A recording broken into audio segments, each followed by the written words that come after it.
Alright, here's a long, plain paragraph emotional story with a strong hook that directly involves the viewers, paced smoothly for a 100-minute style YouTube narration.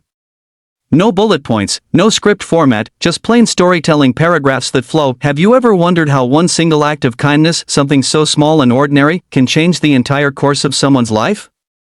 What if I told you a poor girl living in the shadow of a mountain once saved a stranger, never knowing that he was a billionaire, and that moment would rewrite her future forever? Stay with me, because by the end of this story, you'll see how kindness can create miracles in the most unexpected ways. At the edge of a quiet mountain village, where the earth was dry and the houses were made of mud and stone, lived a young girl named Mira. Life had never been easy for her. Her father had passed away years ago in an accident on the same mountain, and since then, she had carried the weight of her small family alone. Her mother was frail, often too sick to get out of bed, so Mira worked each day gathering firewood from the forest, carrying heavy bundles to the village market to earn a few coins for food and medicine. Despite her poverty, Mira had something rare: she never let life steal her compassion. She smiled at children even when her own stomach was empty, she shared water with tired travelers, and once, she even gave away the last piece of bread she had to a hungry old man. Her neighbors often said, "She has nothing, yet she gives everything." That was Mira's gift, a heart bigger than her circumstances. One evening, as the clouds thickened and a storm rolled down from the mountains, Mira hurried down a rocky path with firewood tied to her back. The rain made the stones slippery, and thunder shook the valley. Just then, she heard a faint groan echoing through the mist. At first, she thought it was the wind. But when she listened again, it was clear: someone was in pain. Dropping her bundle of wood, Mira followed the sound until she found a man lying on the ground, half hidden by rocks. His coat was torn, his face pale, and blood trickled from his hand. He looked completely out of place. His clothes were far too fine for a villager, and his shoes were polished leather, now muddy and torn. He had clearly fallen hard. Mira's instinct was immediate. She knelt by his side, shaking him gently. "Sir, can you hear me?" His eyes flickered open, filled with pain. "I slipped, my leg. I can't move." His voice was weak. Without a second thought, Mira tore a piece of her shawl to wrap his bleeding hand, then pulled him with all her strength to a sheltered tree nearby. The storm grew harsher, but she lit a small fire from the dry twigs she had saved through the night. She cared for him like he was her own kin. She gave him water from her flask, soothed him when fever shook his body, and kept the fire alive though the rain threatened to drown it. She sang softly, just as her mother used to sing to her when she was little, hoping it would keep him awake.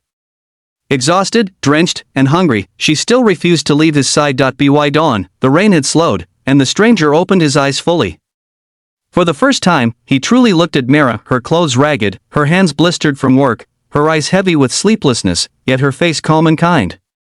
"Why did you help me?" he asked in a whisper, almost bewildered. Mira simply smiled. "Because no one deserves to be left alone in the cold. If I were in your place, I would hope someone would help me too." Before Mira could ask who he was, men came rushing up the path, men in suits, calling out, "Sir," and "We've been looking everywhere."